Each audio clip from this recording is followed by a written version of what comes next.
Hey guys, welcome back to TechMan. Today, let me show you Best Strategy in Rise of Kingdoms 2026 Tips and Tricks.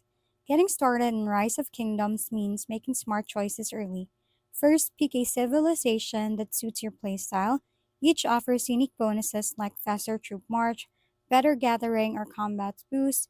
Focus on few key commanders instead of spreading expertise thin, assigning them for gathering PvP or rallies, and use the in-game commander strategy if unsure. Prioritize your economy by upgrading your city hall and buildings to unlock quests, rewards, and higher level opportunities. Complete daily quests and alliance events for speed ups, materials, and gems. Especially helpful for free-to-play players. Join an active alliance for teach, shop access, and coordinated war support, donating and participating in rallies to stay active. Finally, keep your top left menu busy.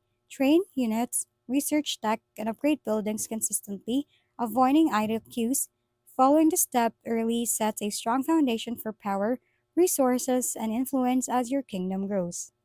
If we've been helpful, kindly give us a thumbs up and don't forget to hit the subscribe and bell button for more contents. For any questions and suggestions, comment down below.